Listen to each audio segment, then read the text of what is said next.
श्रावण महीने की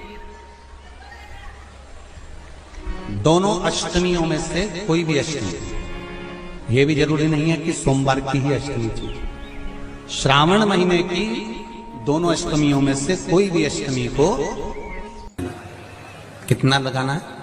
बीच वाला जो पत्ता है उस पर पीला चंदन। जब आपको लगे कि मेरा जीवन बहुत कष्टमय है, अब ये रोग, अब ये कष्ट दूर ही नहीं हो रहा, अब ये आए दिन तकलीफ पर तकलीफ बढ़ती जा रही है, आए दिन रोग बीमारी, पैसा घर में बच नहीं रहा, बहुत कष्टमय जीवन है, इसमें लगाओ पीला चंदन बेलपत्री की बीज पत्ती पर। महाराज, और बीज पत्ती पर जब चंदन लग जाए, लगने के बाद में ये दोनों पत्ती पर लाल चंदन लगा लीजिए। इन दोनों पत्ती के बीच में जो डंडी का भाग होता है, पत्ती से लेकर जो दो पत्तियां होती हैं, इनके बीच में जो जगह बचती है, इसमें मां पार्वती के 64 योगनियां, मां पार्वती अपनी पूर्ण सिद्धि के साथ में जितनी भी देवी के स्वरूप हैं, वो माता 64 योगनियां देवी के स्वरूप में यहां पर विराजमान होती हैं। दो पत्ती के नीचे से जो डंडी होती है नीचे तक, ये पूरी डंडी में 33 कोटि देवी देवताओं विराजमान होते हैं इस पूरी डंडी के अंदर। तो ये बीच वाली पत्ती है, ये जो बीच वाली पत्ती का जो भाग होता है, इस पत्ती के भाग में शहद का प्रयोग कर कर, यहां पीला चंदन, लाल चंदन, लाल चंदन, शहद का प्रयोग कर कर, इसी तरह से पकड़कर ये बेलपत्री की जो डंडी है वो अशुक सुंदरी पर जब आप समर्पित करें, तो जहां से जल बहता है उस ओर पर इस पत्ती को चढ़ाकर केवल आपके हृदय की बात कहकर देवाधिदेव महादेव से कोई भी शिव जी का मंत्र, पंचाक्षर नमः शिवाय, षडाक्षर ओम नमः शिवाय, श्री शिवाय नमस्तुभ्यम, या महामृत्युंजय मंत्र, जो शिव का मंत्र हो आपके पास में, उसको बोलते हुए देवाधिदेव महादेव को धीरे धीरे जल की धार चढ़ाना प्रारंभ करो। जल की धार जब पूर्ण होने लगे, उसमें थोड़ा जल बचे, तब अशुक सुंदरी पर जो तुमने बेलपत्र चढ़ाई है वहां उस जलधार को चढ़ाए। ये प्रयोग आपको केवल सोमवार की अष्टमी पढ़ने पर ही करना है। कौन से दिन करेंगे? जम के बोलिए जरा। सोमवार की अष्टमी पढ़ने। और धतूरे का फूल,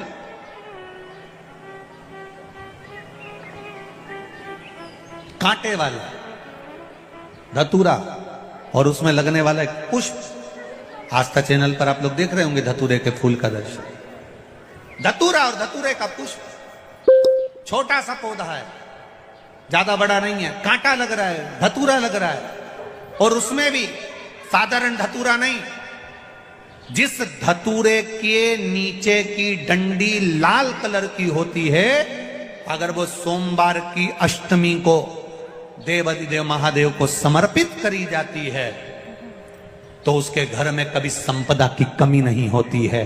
वो धतूरा है, साधारण नहीं है। धतूरे में भी लाल डंडी, जैसे धतूरा गोल होता है, उसके नीचे छोटी सी डंडी, देखा है आप लोगों ने? अरे देखी कि नहीं देखी बोलो? धतूरा देखा है ना? धतूरे के अंदर एक नीचे छोटी सी डंडी होती है, जब तोड़ोगे तो वो डंडी का कलर अगर लाल है, वो डंडी का कलर अगर लाल है, और कभी हम तो कहेंगे जैसे बड़ी बीमारी जिसको हो जाती है, लीवर, किडनी, कैंसर आदि कादिक बड़ी बीमारियों से जो जूझ रहा होता है, प्रयास करो, प्रयास महामृत्युंजय का जाप कर कर, महामृत्युंजय का स्मरण कर कर, एक लाल डंडी का धतूरा प्रयास करना। एक धतूरा मिल जाए या 5 धतूरे मिल जाए, किसी भी एकांतेश्वर महादेव पर, जो शिव मंदिर एकांत में हो, जहां कोई जाता आता नहीं हो। वैसे तो अब बहुत मुश्किल है कि ऐसा मंदिर मिल जाए जहां कोई जाता आता नहीं हो, पहले की बात दूसरी है, अब बात दूसरी है। फिर भी कहीं आप रोड पे से निकल रहे हो, एकांतेश्वर महादेव अगर आपका दिख जाए, बहुत बीमारियों से ग्रसित हो, तो भी महामृत्युंजय जाप का स्मरण कर कर, या किसी विद्वत ब्राह्मण जन से महामृत्युंजय मंत्र का जाप कराकर, या भगवान शिव के मंत्र का जाप स्वयं कर कर, वो भी ना बने तो पंचाक्षर मंत्र नमः शिवाय, षडाक्षर मंत्र ओम नमः शिवाय या श्री शिवाय नमस्तुभ्यम जप कर वो लाल डंडी का धतूरा 5 एकांतेश्वर महादेव को आप समर्पित कर सकते हो। रोग थम जाएगा, जो दवाई खाओगे वो शरीर को लगना प्रारंभ हो जाएगी और आप स्वस्थ में होने वाली थी सावन की पहली, और मालूम पड़ा कि वो कथा छत्तीसगढ़ की पवित्र धरा पर है। अर्थात भजन का बल, भक्ति का बल, स्मरण, ये सब खींच कर लाते। चुंबक देखिए आप लोगों ने, वो चुंबक को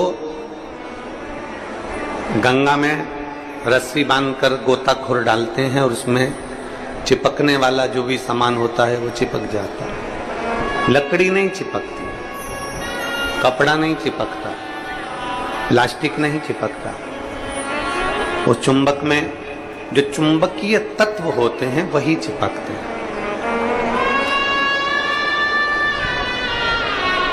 हम तो ये मानते हैं कि सावन के महीने में भी भोलेनाथ एक, जैसे लोग गंगा जी में चुंबक फेंकते हैं और उसमें जो चिपक गया वो चिपक गया, उसी तरह भोलेनाथ भी सावन के महीने में शिव महापुराण रूपी चुंबक को डालकर हिलाते रहते हैं।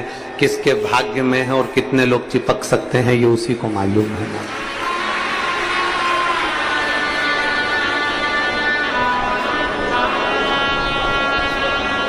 72 साल बाद ऐसा सावन आया है और उस सावन में अगर भगवान की अविरल भक्ति हमारे मुख से हो रही है, भजन हमारे मुख से हो रहा है, कीर्तन हमारे मुख से हो रहा है, तो आप और हम तो सब शिव के चरणों के दास नहीं।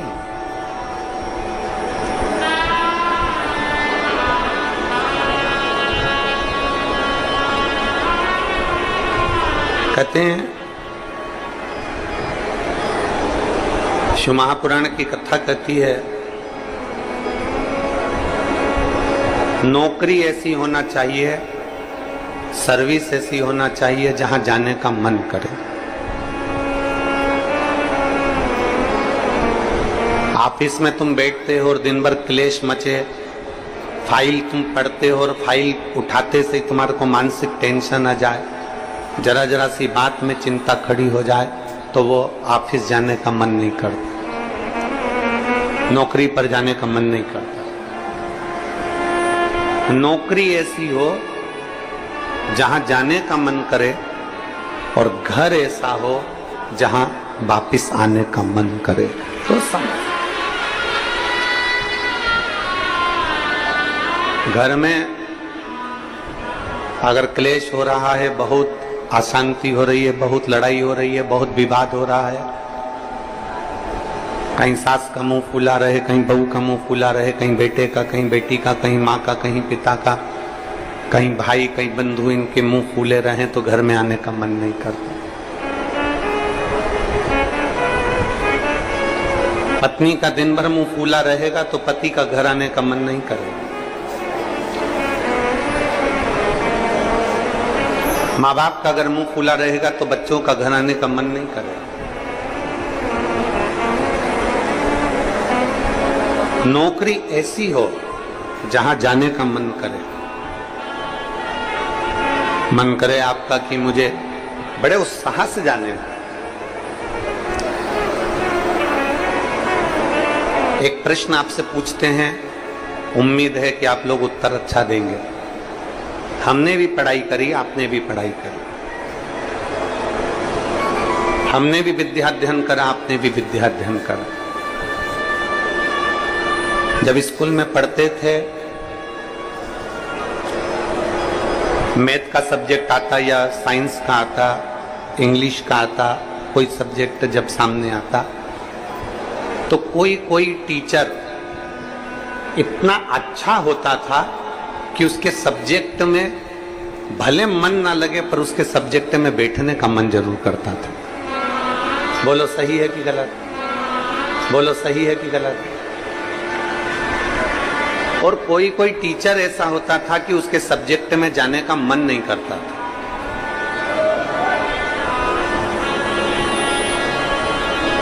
उनके सब्जेक्ट में जाने का मन नहीं करता। कोई टीचर इतना अच्छा, बहुत प्रेम से, बहुत स्नेह से, बहुत लाड़ प्यार से पढ़ाता है,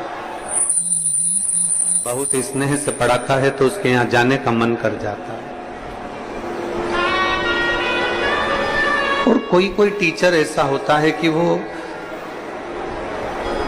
पढ़ाता है पर उसके अंदर इतना क्रोध, इतना गुस्सा है, कहीं मारना, कहीं ठोकना, कहीं अपशब्द कहना, कहीं कुछ कहना, तो मन ही नहीं करता कि उस टीचर के पास में जाकर बैठा।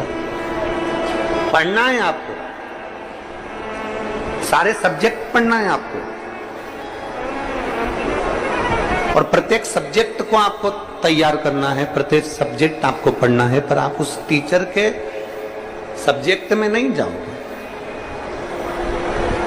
प्रत्येक सब्जेक्ट आपको पढ़ना है, प्रत्येक सब्जेक्ट आपको धारण करना है, पर आप उसके सब्जेक्ट में नहीं पहुंचो।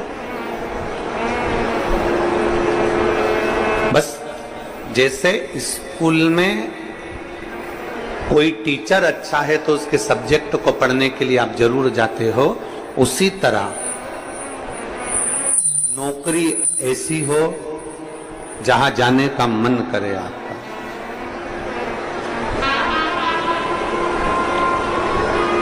नौकरी ऐसी होना चाहिए जहां तुम्हारा जाने का मन करे, जहां तुम्हारा बार बार मन करे, 5 भी बज जाए ना तो भी मन करे कि थोड़ा आधे घंटे और काम कर लो, 1 घंटे और काम कर लो, 15-20 मिनट और काम कर लो। नौकरी अगर अच्छी है तो तुम्हारा जाने का मन बड़ा करेगा और वहां बैठने का भी मन करेगा। तो शास्त्र कहता है कि नौकरी ऐसी हो जहां तुम्हारा जाने का मन करे, और घर ऐसा हो जहां पर सब प्रेम से रहते हो, तो नौकरी से और दुकान से घर आने का मन करे, तो समझ लो कि तुम्हारा घर श्रेष्ठ है। तो समझिए कि उसमें तुम्हारी श्रेष्ठता है।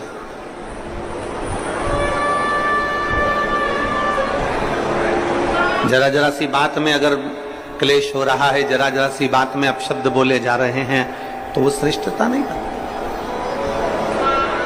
लोरमी वालों ने भी बहुत व्यवस्था कर रखी थी, परंतु कीचड़ इतना है, मिट्टी काली है, पानी पड़ा हुआ है, इसलिए प्रशासन भी उस चीज को हाँ नहीं भर पाया, क्योंकि उनको दिखता है कि इतना लाखों में। अब आप देखिए कि 3 पंडाल बड़े बड़े डूम भरे पड़े हुए हैं, उधर भी बाहर भक्त हैं, उधर भी बाहर भक्त हैं, और इधर देखोगे तो चारों तरफ बाहर पूरे के पूरे भक्त भरे पड़े हुए हैं।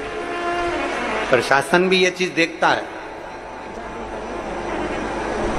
कितने शिव भक्त आएंगे तो वो आराम से कथा सुने, आराम से रहें, आराम से खाएं, आराम से अपना भजन कीर्तन करें, और आराम से कथा श्रवण कर कर अपने अपने घर को जाएं, किसी को कोई कष्ट ना हो। ये प्रशासन भी देखता है।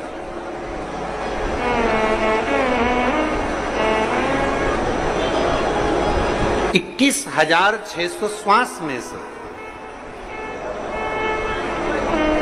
21,600 श्वास जो चल रही है, उसमें से जितनी श्वास हम परमात्मा को दे सकते हैं उतना दीजिए। हम जितना भजन कर सकते हैं उतना भजन करें,